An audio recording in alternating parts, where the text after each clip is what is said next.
Hello प्यारे बच्चों। आज की ऑनलाइन क्लास में आप सभी का स्वागत है। आज इस वीडियो में कक्षा 8वीं की बोर्ड परीक्षा 2024 जिसे प्रारंभिक शिक्षा पूर्णता प्रमाण पत्र परीक्षा के नाम से भी जाना जाता है, इस परीक्षा में गणित विषय के अध्याय 1, 2, 3, 4 और 5 इन पांचों अध्यायों में से बोर्ड परीक्षा में आने वाले अति महत्वपूर्ण प्रश्नों को हल करेंगे। इससे रिलेटेड हमने 2 वीडियो पहले कर लिए थे और इन अध्यायों में से अलग अलग प्रकार के प्रश्नों को हमने देख लिया था। उन प्रश्नों को किस प्रकार से सोल्व करना है पिछले वाले वीडियो में हमने कंप्लीट किया था। एक तो बहुविकल्पिक टाइप के प्रश्न, एबे सैदे वाले प्रश्न, और इसके अलावा खाली स्थान यानी रिक्त स्थान वाले प्रश्न, मिलान करने वाले प्रश्न, सत्य और असत्य वाले प्रश्न, और इसके अलावा 2-2 अंक वाले लघुत्रात्मक प्रश्न भी हमने कंप्लीट कर लिए थे। कुल मिलाकर हमने 45 प्रश्न अब तक इन पांचों अध्यायों में से अलग अलग प्रकार के देख लिए हैं। अगर आपने इनसे रिलेटेड पीछे वाले दोनों वीडियो नहीं देखे हैं तो कोई दिक्कत वाली बात नहीं है। आप इस वीडियो के डिस्क्रिप्शन में जाइए, दिए गए लिंक पर क्लिक करके वो वीडियो पहले देख लीजिए, उसके बाद इस वीडियो को कंटिन्यू कर लीजिए। चैनल पर आपने अगर पहली बार विजिट किया है, चैनल को सब्सक्राइब नहीं कर रखा है तो चैनल सब्सक्राइब कर लीजिएगा, क्योंकि बोर्ड एग्जाम से रिलेटेड आपके गणित विषय के अति महत्वपूर्ण प्रश्न और ब्लूप्रिंट पर आधारित प्रश्नों का अभ्यास लगातार आपको इस चैनल पर मिलता रहेगा आपकी परीक्षा की समाप्ति तक। तो इसलिए आप इस चैनल से जुड़ जाइएगा। आइए स्टार्ट कर लेते हैं इस वीडियो को। अब हम अगले प्रकार के प्रश्नों को देखेंगे। प्रश्न नंबर 46 से आगे वाले प्रश्न नंबर 46 से 50 कुल 5 प्रश्न हैं। दीर्घ उत्तरात्मक प्रश्न 3-3 अंक वाले ये प्रश्न हैं। बोर्ड एग्जाम में 3 अंक वाले प्रश्न भी आएंगे। तो दीर्घ उत्तरात्मक यानी कि बड़े बड़े उत्तर होंगे इनके, इतने भी बड़े नहीं होंगे कि आप इनको कर नहीं पाओगे, आसान है, लेकिन इनको कैटेगरी वाइज डिवाइड कर दिया दीर्घ उत्तरात्मक। तो अब इसमें जैसे पहला प्रश्न है, देख लेते हैं। निम्नलिखित में से प्रत्येक में गुणन के अंतर्गत उपयोग किए गए गुणधर्म का नाम बताइए। गुणधर्म का नाम बताना है कि कौन सा गुणधर्म इसमें लग रहा है। तो पहले वाले सवाल में देखिए, -4/5 -4/5 का गुणा किया गया 1 से, बराबर में आंसर में कोई अंतर नहीं आया, -4/5 ही है। यानी किसी भी नंबर के साथ अगर हम 1 का गुणा कर दें, कोई भी संख्या है उसके साथ 1 का गुणा कर दें तो हमारे आंसर पे कोई प्रभाव नहीं पड़ता। इस नियम को क्या कहते हैं? इस नियम को कहते हैं गुणन तत्समक। गुणन तत्समक, ठीक है। तो यहां हम इसका हल लिख देंगे। इसका हल लिखेंगे गुणन तत्समक। गुणन तत्समक एक जो होता है वो गुणन तत्समक होता है, उसका गुणा करने पे कोई अंतर नहीं पड़ता, ठीक है। फिर उसके बाद दूसरा सवाल, -13/17 गुणा -2/7 बराबर होता है -2/7 गुणा -13/17। तो यहाँ दो संख्याएं देखो, पहले -13/17 पहली संख्या है और दूसरी संख्या है -2/7, लेकिन बराबर में जो दिया हुआ है आगे पीछे कर दिए, यानी क्रम विनिमय हो गया। इसमें गुणन के लिए क्रम विनिमय हो गया। तो इसके लिए आप लिखोगे आंसर गुणन के लिए, गुणन के लिए क्रम विनिमय, क्रम विनिमय, क्रम विनिमय, क्रम का बदलना, क्रम चेंज होना, गुणन के लिए क्रम विनिमय। अगला सवाल थर्ड, -19/29 का गुणा 29/-19 से कर दिया तो एक आंसर आ गया। किसी संख्या का उसके प्रतिलोम, ये इस संख्या का प्रतिलोम है, यानी कि गुणन प्रतिलोम कह सकते हैं इसे। गुणन प्रतिलोम से अगर गुणा किया जाता है तो एक आंसर आ जाता है। किसी भी नंबर के गुणन प्रतिलोम का उस नंबर से गुणा कर दीजिए, एक आंसर आएगा। तो यहां इसके अंदर नियम कौन सा लगा? गुणन प्रतिलोम। कौन सा नियम? गुणन प्रतिलोम, गुणन प्रतिलोम, बस इतना लिख दीजिए, ये आपका आंसर कंप्लीट हो गया।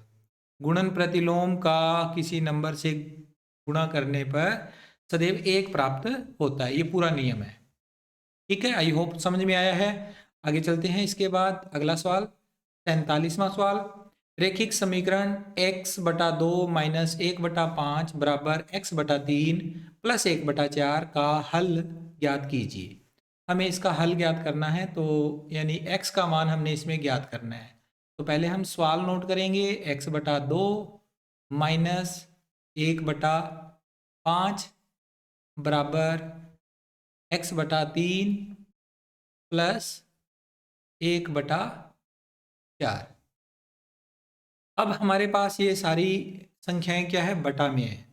इस तरह की संख्याओं के अंदर अगर आपको सवाल मिलता है तो ये पहला कार्य आपका यही है कि ये बटे नहीं होने चाहिए, बटे में कोई भी नंबर नहीं होना चाहिए, ना 2 हो, ना 3 हो, ना 5 हो, कुछ भी नहीं होना चाहिए बटा में। बटा इसका हटा दीजिए, सवाल बिल्कुल आसान हो जाएगा। तो पहला कार्य हमारा यही है कि इसका बटा हटाओ यहाँ से। तो उसके लिए हम क्या करेंगे, बटा में कौन कौन से नंबर है उन नंबर्स का हम निकालेंगे, यहाँ बटे में दिए गए नंबर्स का एलसीएम निकालेंगे। तो एलसीएम की निकालने की अलग अलग विधियां हैं, हम यहाँ पर कोई भी एक विधि लगाएंगे। हमारे पास अलग अलग विधियां हैं, उसमें से हम लगा रहे हैं भागफल वाली विधि। भागफल वाली विधि में सबसे पहले जो बटा में नंबर दिए होते हैं उनको हम लिखेंगे एक साथ, 2 है, 3 है, 4 है, 5 है। तो सबसे पहला 2 का भाग जा रहा है, 2 में जाएगा 1, 3 में नहीं जाता मत दीजिए, 4 में भी 2 का भाग जाता है, 2 आ जाएगा, और 5 में भी 2 का भाग नहीं जाता, छोड़ दीजिए इसे। ठीक है, एक बार तो चला गया। दूसरी बार इस 2 में 2 का भाग जा रहा है तो 2 का भाग दे देंगे, 1 में नहीं देना, 3 में भी नहीं देना, 2 में चला जाएगा, 1 आएगा, और फिर आखिर में 5 आ जाएगा। फिर उसके बाद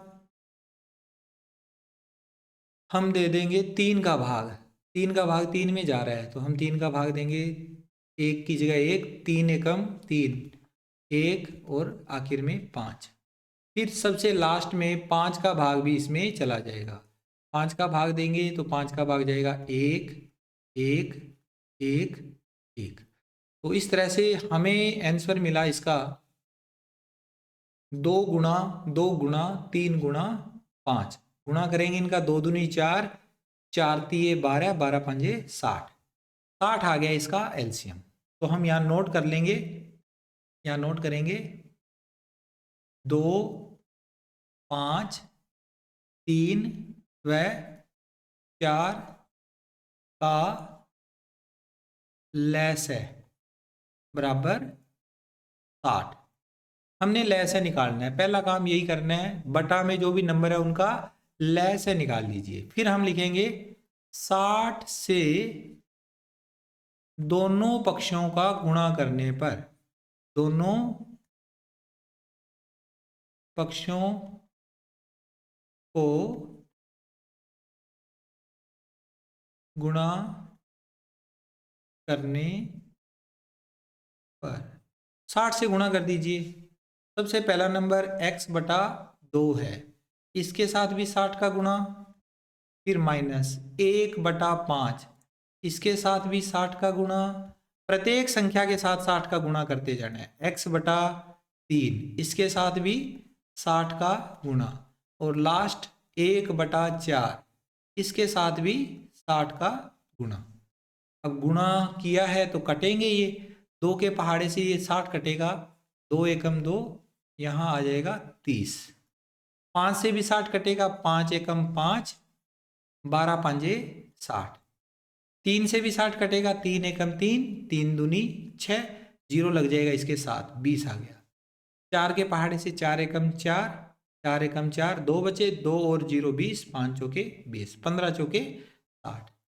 सारी संख्याओं को हमने काटा तो हमें क्या मिला, 30 और x, 30 और x का गुणा 30x, बटा में 1 आ गया। बटे वाले संख्या यहाँ से फिनिश हो गई, खत्म हो गई, बटा में कुछ नहीं लिखना, बटा में 1 होता है तो नहीं लिखा जाता। माइनस 12 का गुणा 1 से 12 एकम 12, ठीक है।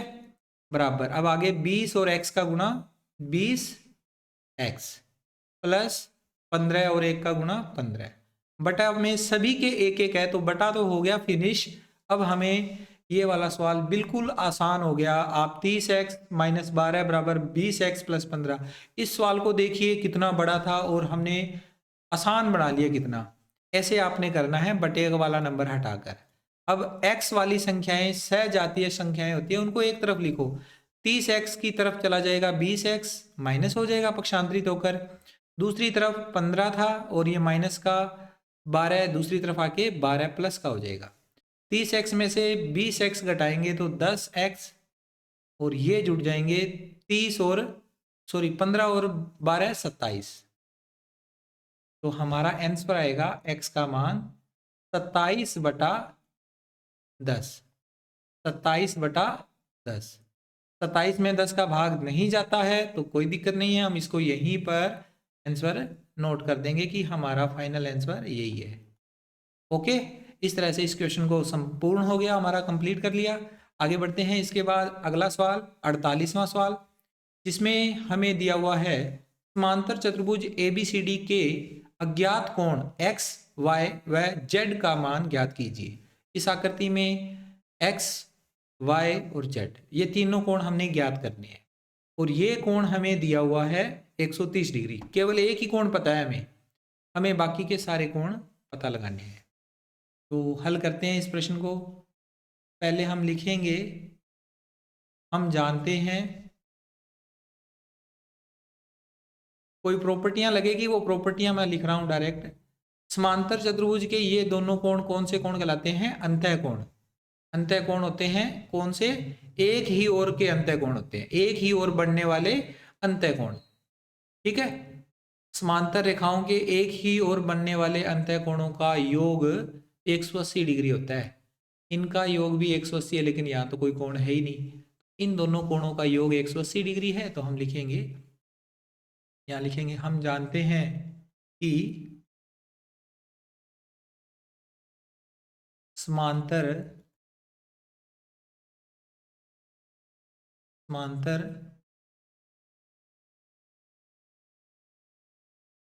चतुर्भुज के लिए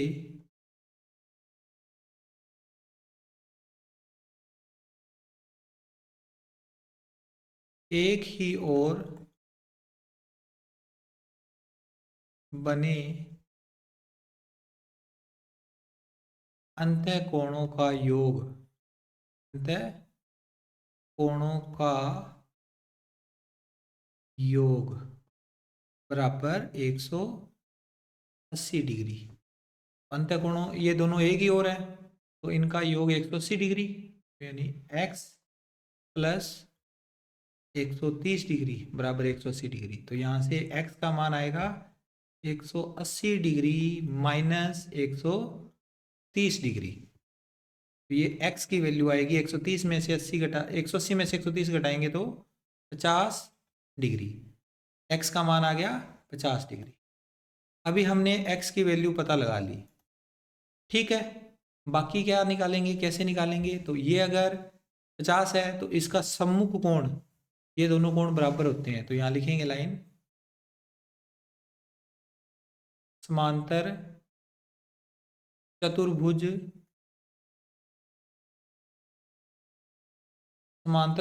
के सम्मुख कोण बराबर होते हैं। तो x और y दोनों के मान बराबर हो जाएंगे, बराबर होते हैं। अगले पेज पे चलते हैं। कोण x का मान y के बराबर हो जाएगा, अर्थात हम लिख देंगे इसमें कि x कोण का मान y के बराबर है। तो लिखेंगे x बराबर y, एरो का निशान लगा देते हैं। x बराबर y, तो जितना y है उतना ही x होगा। तो x की वैल्यू 50 है तो y का मान भी 50 आ जाएगा, यानी हम यहाँ से लिखेंगे y बराबर 50 डिग्री। y का मान कितना आ गया? 50 डिग्री आ गया। ओके, दो मान हमने अभी तक प्राप्त कर लिए। हमने x भी निकाल लिया, y भी निकाल लिया। अब हमारा एक कोण रह गया, एक कोण ये वाला कोण रह गया हमारा z कोण को निकालना है। तो ये AB और CD समांतर रेखाएं हैं, तो एकांतर कोण बराबर होते हैं, जितना y होगा उतना ही z होगा, क्योंकि एकांतर कोण है ये। इस तरह से ये एक सीधी रेखा है, इसके समांतर ये रेखा है, तो दोनों समांतर रेखाओं के ऊपर एकांतर कोण बनते हैं, तो उनका मान बराबर होता है। तो पुनः लिखेंगे हम इसके आगे, एकांतर कोण युग्म बराबर होते हैं, लिखेंगे, पुनः शब्द लगा देते हैं आगे, पुनः एकांतर कोण बराबर होते हैं, एकांतर कोण बराबर होते हैं, अतः y बराबर किसके होगा, z के। तो y अगर 50 डिग्री है तो z भी कितना आ जाएगा, 50 डिग्री आ जाएगा। तो यहाँ से z बराबर 50 डिग्री, ये इसका आंसर हो गया। ठीक है, हम यहाँ नोट कर देंगे आंसर। ओके, x, y और z हमने प्राप्त कर लिए। आई होप आपको समझ में आया है ये क्वेश्चन। आगे बढ़ते हैं। इसके बाद अगला सवाल, सवाल नंबर 49। दिया गया दंड आलेख कक्षा 8वीं के विद्यार्थियों की सत्रवार संख्या को दर्शाता है। इस आधार पर निम्न प्रश्नों के उत्तर दीजिए। ये सत्रवार कक्षा 8 के विद्यार्थियों की संख्या दिखा रखी है 2003-4 में, 2004-5 में, 2005 और 6 में, 2006-7 में और 2007 से लेकर 2008 वाले सत्र में। विद्यार्थियों की संख्या यहाँ पर दे रखी है अलग अलग। अब आपको इन प्रश्नों के आंसर देने हैं। तो सबसे पहला प्रश्न इसमें क्या है, किस सत्र में विद्यार्थियों की संख्या अधिकतम है। तो किस सत्र में अधिकतम होगी, जिसमें सबसे बड़ी इमारत बनी हुई है, इस वाली इमारत में। कौन से सत्र की इमारत है, 2007-8 की। तो इसका हल लिखेंगे, सत्र 2007-8, 2007-8 में विद्यार्थियों की संख्या अधिकतम है। विद्यार्थियों की संख्या,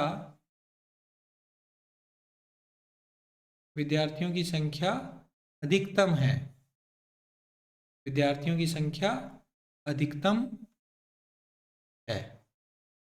सत्र 2007-8 में विद्यार्थियों की संख्या अधिकतम है। ठीक है, ये पहला पार्ट हो गया इसका। अब इसका अगला पार्ट, दूसरे पार्ट में हमसे ये पूछा गया है, किस सत्र 2003-4 की तुलना में सत्र 2005-6 में विद्यार्थियों की संख्या में कितनी वृद्धि हुई। तो हल करते हैं इसे।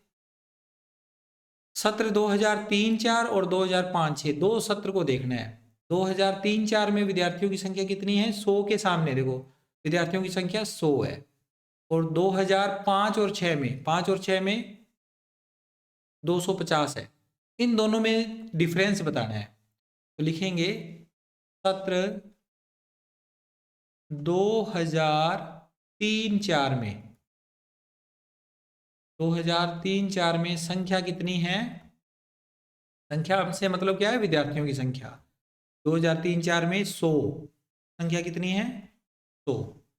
और सत्र 2005-6 में, 2005-6 में संख्या,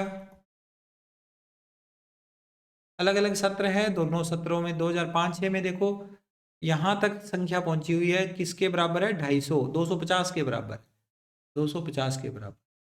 तो वृद्धि कितनी हुई है, दोनों का अंतर ही बताना है हमें। वृद्धि कितनी हुई, 250 में माइनस कर दीजिए 100 बराबर 150, 150 इसका आंसर आ गया। ठीक है, अगला सवाल है, सत्र 2006-7 में कक्षा 8 में विद्यार्थियों की संख्या बताइए। आसान सा प्रश्न पूछा गया है, सत्र 2006-7 में विद्यार्थियों की संख्या। तो लिखो, सत्र 2006-7 में कक्षा 8 में विद्यार्थियों की संख्या, कक्षा 8 में विद्यार्थियों की संख्या। आराम से आप बता सकते हो सत्र 2006-7 में सत्र ये रहा 2006-7, इसमें आप ये मार्क देखो कहाँ तक है, यहाँ तक है, और इसके बिल्कुल सामने कौन सा मान दिया हुआ है, 300, यानी कि विद्यार्थियों की संख्या 300 है सत्र 2006-7 में। ये हमने इसका आंसर नोट कर दिया। ओके, ये 3 प्रश्न थे, कंप्लीट हो गए हमारे। अब आगे बढ़ते हैं। इसके बाद अगला सवाल, सवाल नंबर 50वां। पाइथागोरस त्रिक लिखिए जिसका एक सदस्य 16 है। एक सदस्य तो 16 दे दिया, बाकी के 2 सदस्य बताने। त्रिक में 3 सदस्य होते हैं, तो इंपॉर्टेंट क्वेश्चन है। यहाँ बहुत बार हमें अलग अलग संख्याएं दे रखी है, कभी 16 दे दिया जाता है, कभी 14, कभी 8, कभी 6, ऐसे कोई भी नंबर दिया हुआ हो सकता है। हमें त्रिक के तीनों सदस्य बताने हैं। एक सदस्य दिया हुआ है, बाकी के 2 ज्ञात करने हैं। तो लिखेंगे पाइथागोरस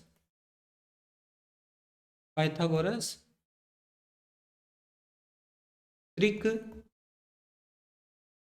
का एक सदस्य क्या दिया हुआ है, बराबर 16। तो 16 क्या है, एक सम संख्या है। तो मान लेंगे हम, माना जब सम संख्या दे रखी होती है तो हम इसे मानते होते हैं 2m। 2m बराबर 16, m का मान 16/2, तो m का मान आ जाएगा, 16 में 2 का भाग दिया 8। बस ये m का मान ही हमारा सबसे इंपॉर्टेंट मान है। हमने पाइथागोरस त्रिक के 3 सदस्यों में से एक सदस्य 2m होता है, बाकी के 2 सदस्य अभी आगे मैं लिखवा रहा हूं। जब भी यहाँ सम संख्या दे रखी होती है तो 2m लिख दो और वहां से उसे उसका आधा करके m का मान प्राप्त कर लो। और हमेशा सवाल में ऐसा ही होगा कि सम संख्या ही दे रखी होगी, ये भी कन्फर्म है। सम संख्या दे रखी है, हमने उसका पहला सदस्य पता कर लिया जो 2m था, 2m को हमने 16 के बराबर रखा, m का मान 8 आ गया। अब इसके बाद 2 सदस्य इसके पता कर लगाने हैं, तो दूसरा सदस्य और तीसरा सदस्य। दूसरा सदस्य क्या होगा, दूसरा सदस्य क्या होता है, अगर m निकाल लिया हमने तो दूसरा सदस्य होता है m की पावर 2 माइनस 1, अर्थात 8 की पावर 2 माइनस 1। 8 की स्क्वायर करेंगे 64, 64 माइनस 1 बराबर 63। दूसरा सदस्य क्या आ गया, 63 आ गया। और तीसरा सदस्य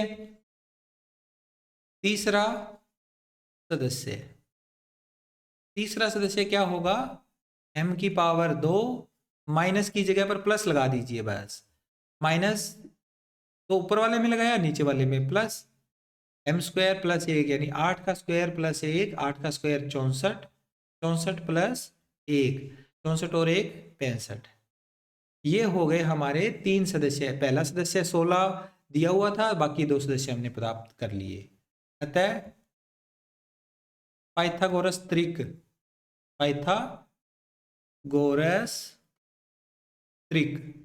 पाइथागोरस त्रिक कौन से आ गए, एक तो आ गया 16, दूसरा आ गया 63 और अंतिम लास्ट नंबर आ गया 65।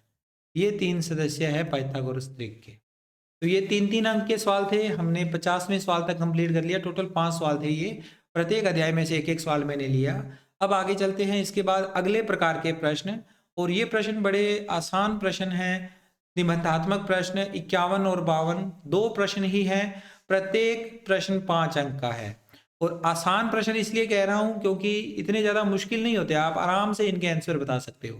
पहला प्रश्न देखिए, रेखिक समीकरण दे रखी है x प्लस 7 माइनस 8x/3 बराबर 17x/6 माइनस 5x/2 को हल कीजिए। और इसके अथवा में एक प्रश्न और दिया हुआ है, किसी समांतर चतुर्भुज के 2 आसन कोणों का अनुपात 3:2 है, समांतर चतुर्भुज के सभी अंतः कोणों का मान ज्ञात कीजिए। बड़े आसान से प्रश्न है, आपको अभी मैं हल करवाऊंगा तो आपको लगेगा कि ये प्रश्न तो बिल्कुल आसान है।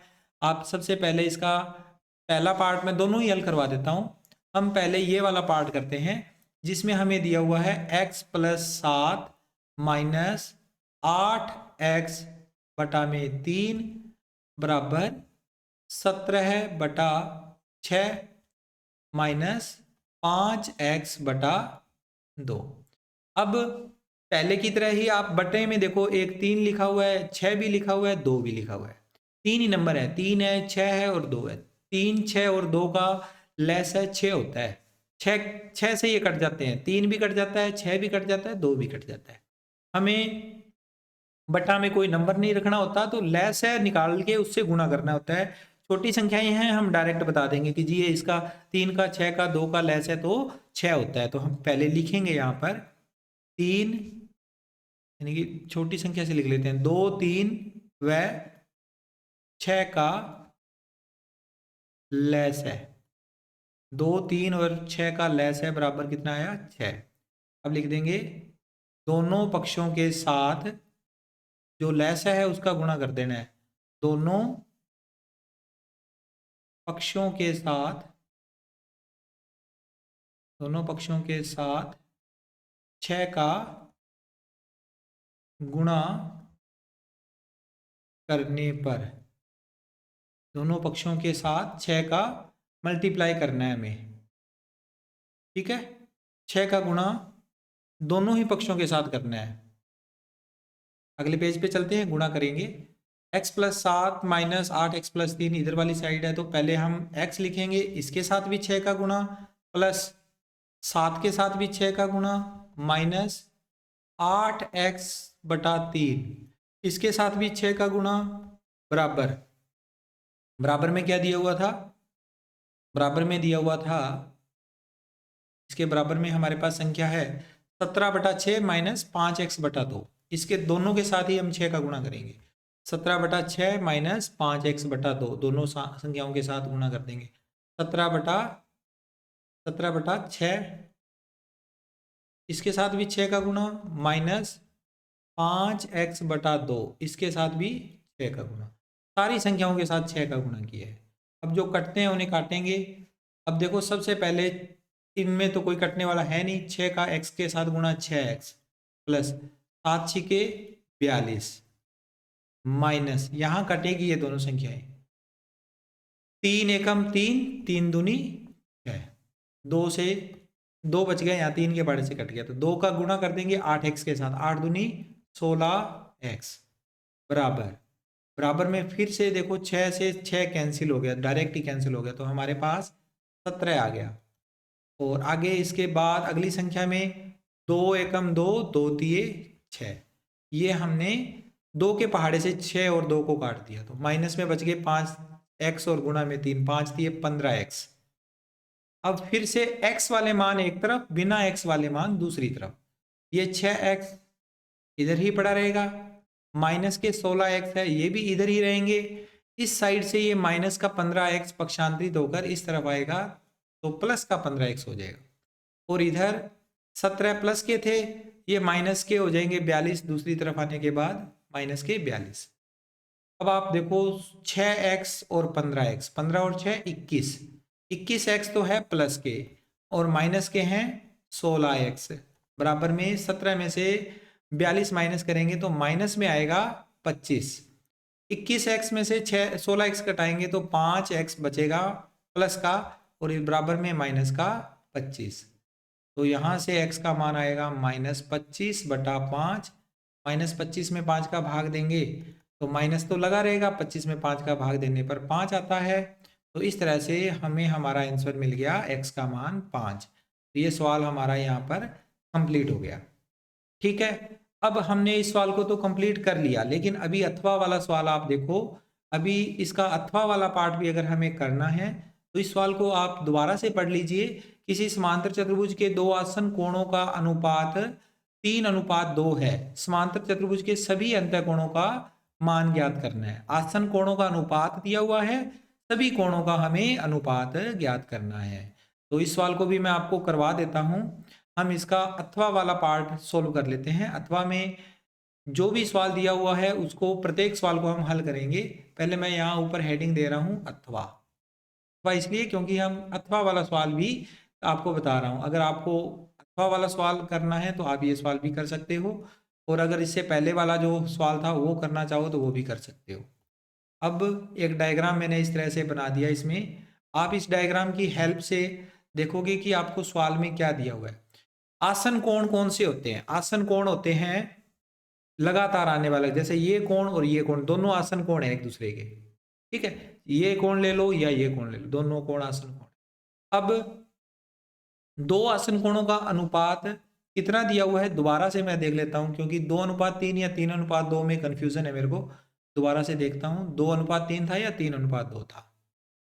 हालांकि उससे कोई मैटर नहीं करता, अनुपात तो आगे पीछे भी कर सकते हैं हम यहाँ पर देख रहे हैं कि अनुपात कितना है, 3:2 है।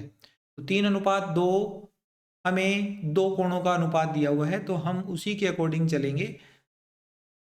आसन कोण, इस डायग्राम में हम दो कोण ले लेंगे और उन दोनों कोणों के हिसाब से करेंगे। सबसे पहला एक आसन कोण ये मान लेते हैं, दूसरा आसन कोण ये मान लेते हैं। ये दो आसन कोण है, इनमें से बड़ा ये है, छोटा ये है। दिखने में भी आपको पता लग रहा होगा, ये अधिक कोण है, ये न्यून कोण है। तो इस कोण का अगर हम अनुपात के हिसाब से देखें तो ये 3 है और ये 2 है, लेकिन हम 3 और 2 नहीं मान सकते, इसके आगे हमें एक एक्स लगाना पड़ता है। जब भी अनुपात वाला सवाल होता है तो माना करके लिखना पड़ता है। अब आप इस डायग्राम का नाम देना चाहो, इस समांतर चतुर्भुज का नाम देना चाहो तो ए बी सी डी ऐसे नाम दे सकते हो, ये आपकी मर्जी है। ठीक है, ये आपने इनके नाम लिख दिए। अब हम यहाँ सवाल की शुरुआत करेंगे। सबसे पहले लिखेंगे माना, पहले हम लिखेंगे आसन कोणों का अनुपात। आसन कोणों का अनुपात कितना दिया हुआ है, बराबर 3:2। फिर लिखेंगे माना पहला आसन कोण, पहला आसन कोण। अनुपात के आधार पे हम कोणों को मानते होते हैं, पता ही है ना आपको। 3 तो दिया हुआ है इसका अनुपात, हम इसके आगे एक्स लगा लेंगे और ये डिग्री में आंसर आएगा हमारा। कोण हमेशा डिग्री में मापते होते हैं, आगे डिग्री लिख दीजिए। तब दूसरा आसन कोण कितना हुआ, दूसरा आसन कोण, इसके लिए अनुपात 2 है तो 2x हो जाएगा। अगर एक तो 3 डिग्री 3x हो गया तो दूसरा 2x हो गया। ये हमारे आसन कोणों के अनुपात के आधार पे हमने कोण मान लिए। अब आप इस डायग्राम में नोट कीजिएगा, ये कोण जो है ये हमारा इस कोण के समान कोण होता है। सम्मुख कोण समांतर चतुर्भुज के बराबर होते हैं। अगर ये 3x है तो इसके बिल्कुल विपरीत ये कोण बना सम्मुख कोण, ये 3x होगा। और ये 2x है तो इसके सामने वाला ये कोण भी 2x होगा। ठीक है, तो चतुर्भुज के हमने समांतर चतुर्भुज के चारों कोणों को आसन कोणों की हेल्प से हमने प्राप्त कर लिया। अब हम इसमें लिखेंगे चतुर्भुज के चारों कोणों का योग। किसी चतुर्भुज के चारों कोणों का योग कितना होता है, 360 डिग्री। तो चतुर्भुज के चारों अंतः कोणों का योग, चारों अंतः कोणों का योग बराबर 360 डिग्री। चार कोण कौन कौन से हैं, स्टार्टिंग करते हैं कोण ए से। कोण ए प्लस कोण बी प्लस कोण सी प्लस कोण डी बराबर 360 डिग्री। कोण ए का मान, कोण ए का मान हमें 3x दिया हुआ है तो 3x लिख दो। कोण बी का मान 2x, कोण सी का मान 3x, कोण डी का मान 2x। चारों कोणों के मान लिख दिए हमने, बराबर में 360 डिग्री। 3x और 2x 5x, 5 और 3 8x, 8 और 2 10x। 10x का मान आ गया बराबर 360 डिग्री। तो यहाँ से x का मान आएगा 360 डिग्री बटा में 10। x की वैल्यू आ जाएगी, 360 में 10 का भाग देते हैं तो 36 डिग्री। x का मान कितना आ गया, 36 डिग्री आ गया। ठीक है, यहाँ लिख देंगे x बराबर 36 डिग्री। अभी हमने x की जगह पर x का मान प्राप्त कर लिया। अब हम इसके चारों कोण निकालेंगे। अगले पेज पे चलते हैं। कोणों के मान हमें पता ही है, कोण ए कितना है, बी कितना है, सी कितना है। नीचे लिखेंगे अतः, अतः कोण ए कितना था, 3x था। तो 3x की जगह पर हम लिखेंगे 3 × 36 डिग्री। 36 का 3 से गुणा करेंगे 108 डिग्री। फिर लिखेंगे कोण बी। कोण बी कितना है 2x, 2 का गुणा 36 के साथ 36 डिग्री, 36 गुना 72।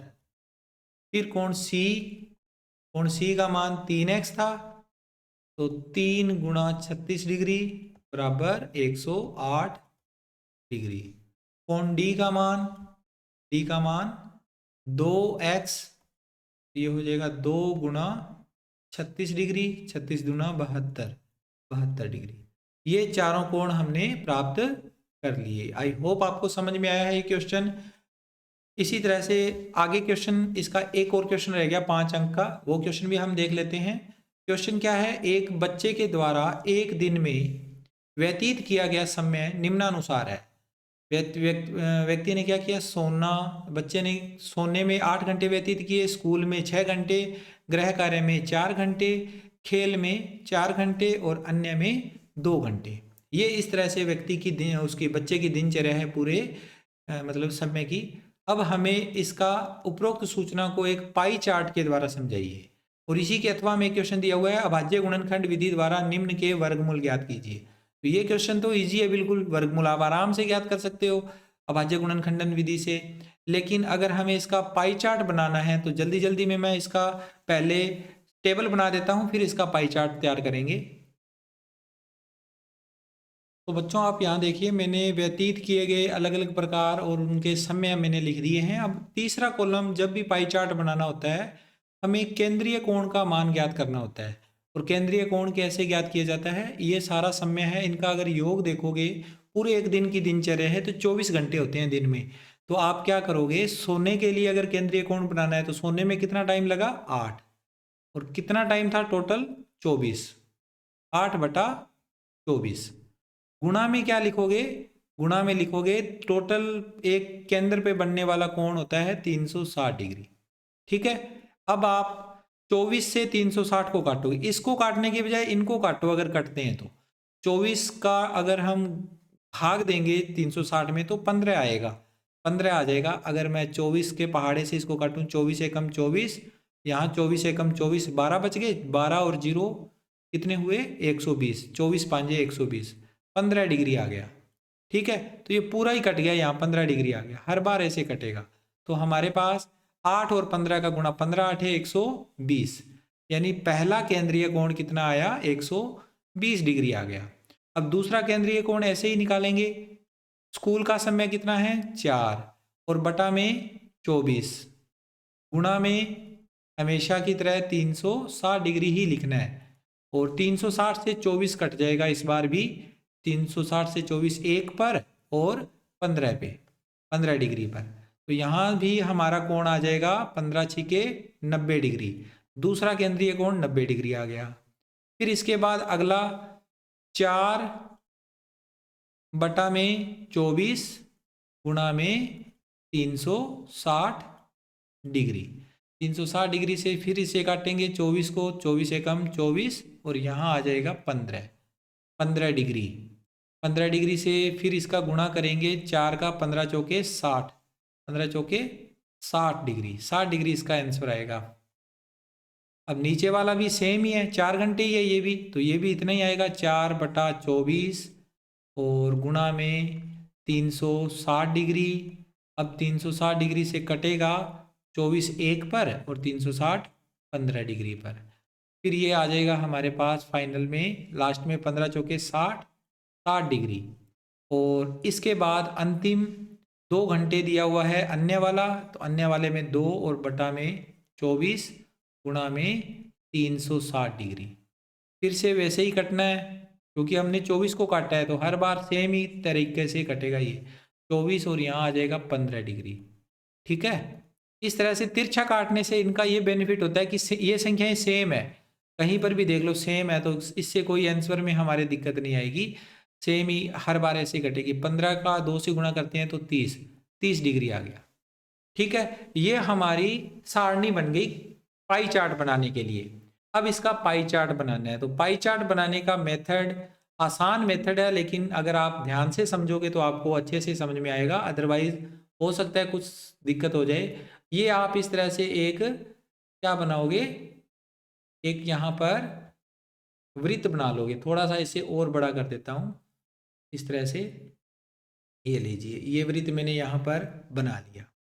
ठीक है, अब आप इस वृत्त के अंदर आप देखो कि इसका सेंटर अभी पता नहीं लग रहा, तो मैं सेंटर के लिए थोड़ा सा इसमें निशान लगा देता हूँ सेंटर का।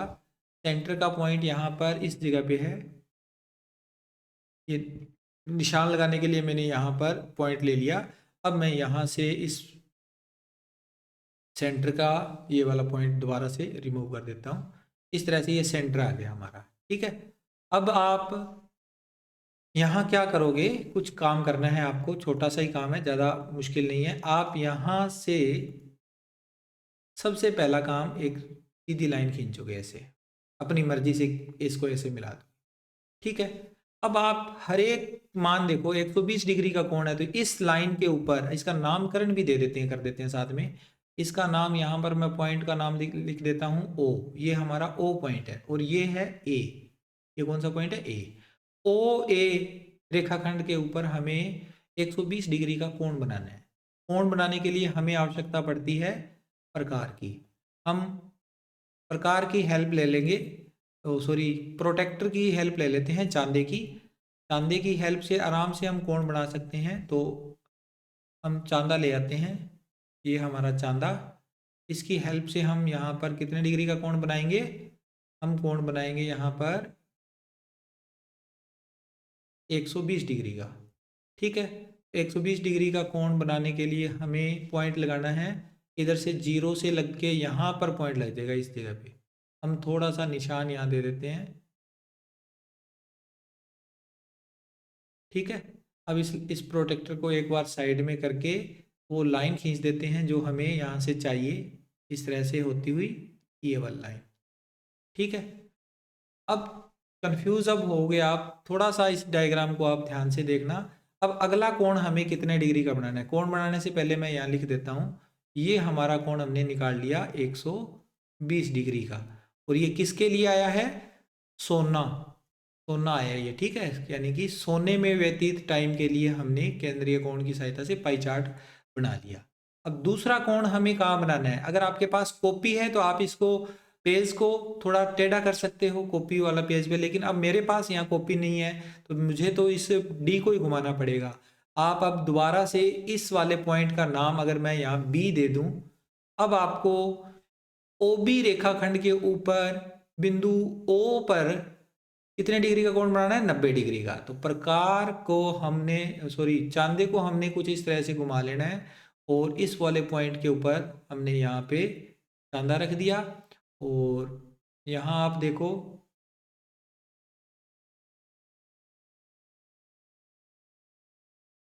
ये लीजिए, ये यहाँ पर बिल्कुल सेंटर में आ गया। और इसको हम थोड़ा सा इस तरह से जीरो पे लेकर आएंगे। अब जीरो पे है, यहाँ से 90 डिग्री का कोण कहाँ बन रहा है, इस जगह पे बन रहा है, यहाँ पे। तो हम यहाँ एक हल्का सा निशान लगाएंगे इस जगह पे, यहाँ पे निशान लगा के मैंने इसको साइड में कर देना है। इस बार हमारी जो सीधी लाइन आएगी वो यहाँ से होती हुई जाएगी, ये लीजिए। तो दूसरा कोण हमारा 90 डिग्री का बना दिया हमने।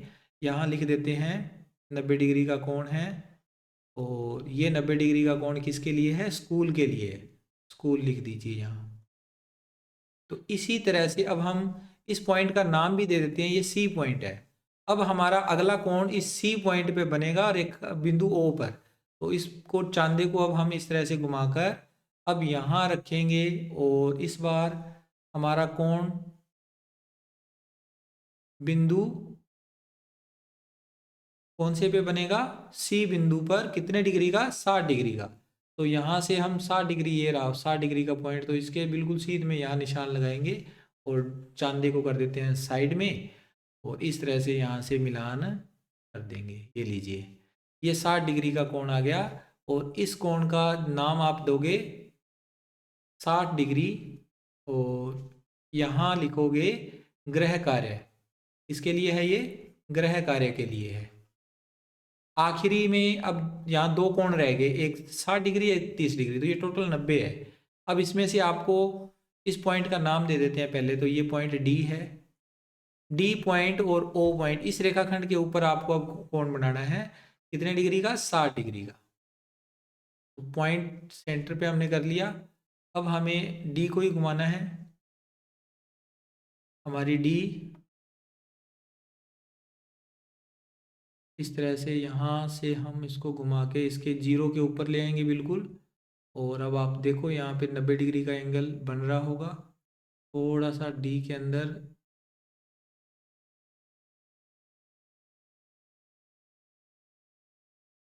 कोण बनाते टाइम थोड़ी गड़बड़ी हुई है, लेकिन फिर भी हम यहाँ पर 60 डिग्री का एंगल यहाँ बना देंगे, निशान लगा देंगे और इसको कर देंगे साइड में। ठीक है, तो इस तरह से ये अंतिम कोण हमारा बन जाएगा। और एक कोण तो हमारा अपने आप ही बन गया इसमें, आखिरी वाला कोण 30 डिग्री का ये कोण बन गया और ये बन गया 60 डिग्री वाला कोण। 60 डिग्री वाले कोण में तो लिखेंगे खेलना और लास्ट वाले में अन्य, ये हो गया अन्य। तो ये हमारा पाई चार्ट हमने तैयार कर लिया। ठीक है, आई होप आपको समझ में आया होगा। पहले केंद्रीय कोण निकालना है, फिर उसके बाद पाई चार्ट को बनाना होता है। ठीक है, ये हमारा क्वेश्चन यहाँ कंप्लीट हो गया। अब इसके बाद पीछे चलते हैं क्वेश्चन में एक बार फिर से। हमें इसके अथवा में भी एक क्वेश्चन दिया हुआ था। अथवा में दिया हुआ है अभाज्य गुणनखंडन विधि द्वारा निम्न के वर्गमूल ज्ञात कीजिए। 1764 और 400 के गुणनखंडन विधि द्वारा, अभाज्य गुणनखंडन विधि द्वारा वर्गमूल ज्ञात करने हैं। तो हम इसका अथवा वाला पार्ट भी कंप्लीट करेंगे। अथवा में जो क्वेश्चन है वो भी सोल्व करेंगे। तो अगले पेज पे चलते हैं। 1764 और 400 दोनों के अभाज्य गुणनखंडन हमने करने हैं। तो मैं यहाँ छोटा सा लिख देता हूँ अथवा, क्योंकि हम अथवा वाला सवाल भी सोल्व करने हैं, तो आपको ये पता हो कि हम अथवा वाला ही सवाल करेंगे। तो हल कर रहा हूँ इसमें फर्स्ट 1764 के हमें अभाज्य गुणनखंडन करने हैं। तो पहले हम 1764 के अभाज्य गुणनखंडन करेंगे। यहाँ कर लेता हूँ मैं इसके अभाज्य गुणनखंडन। इस तरह से हमारे पास संख्या है 1764। तो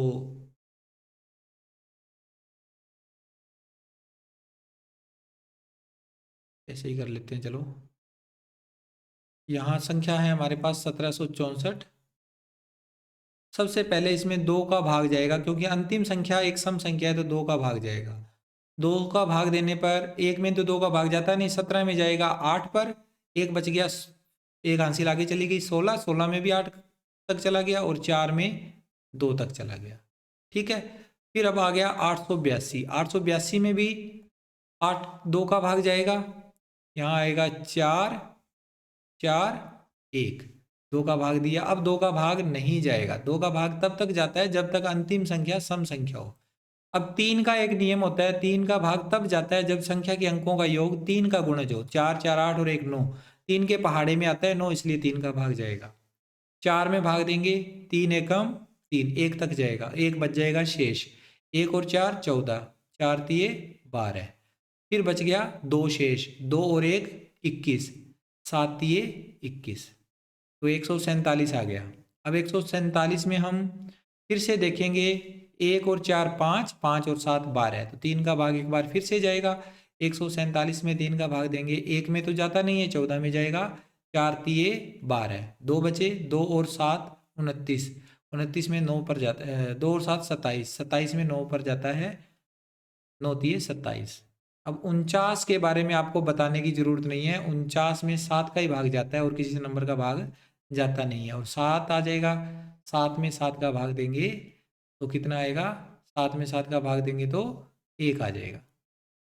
ठीक है, तो इस तरह से हमने पता कर लिया 1764 के अभाज्य गुणनखंड। 1764 के अभाज्य गुणनखंड हो गए, सबसे पहले 2, 2 के आगे फिर एक और 2, 2 बार 2, 2 बार 3, और फिर इसके बाद 2 बार 7। हमें निकालना है 1764 का वर्गमूल, अंडर रूट 1764। तो ये देखो एक जोड़ा बन रहा है 2 का, एक 3 का जोड़ा और एक 7 का जोड़ा।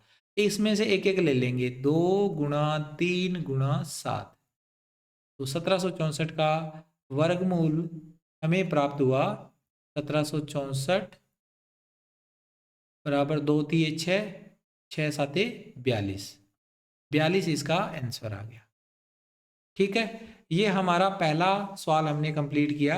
अब हम इसका सेकंड पार्ट भी दूसरी साइड कर लेते हैं। इसी सवाल के सेकंड पार्ट को दूसरी साइड पे हमारे पास संख्या है, दूसरे सवाल में हल करेंगे इसका सेकंड पार्ट। संख्या है 400, बहुत ही आसान सी संख्या है। इसके फैक्टर करते हैं। 400 के फैक्टर कुछ इस तरह से हम गुणन खंडन करते होते हैं। सबसे पहले 400 में हम देखेंगे कि अंतिम संख्या तो इसकी 0 है, तो 2 का भाग जाएगा। 400 का आधा कर दीजिए 200, 200 में भी 2 का भाग चला जाएगा। 200 में 2 का भाग देंगे तो 100 आ जाएगा। 100 में फिर 2 का भाग जाएगा। 100 में 2 का भाग देंगे तो 50। 50 में 2 का भाग जाता है, 2 का भाग देंगे तो 25 आ जाएगा। अब 25 में 2 का 3 का नहीं जाएगा, 5 का जाएगा सीधा। 5 का भाग दे देंगे 25 में तो 5 आ जाएगा। और 5 में भी 5 का ही भाग जाता है, 5 एक अभाज्य संख्या है, तो 5 में 5 का भाग जाएगा तो 1 आ जाएगा।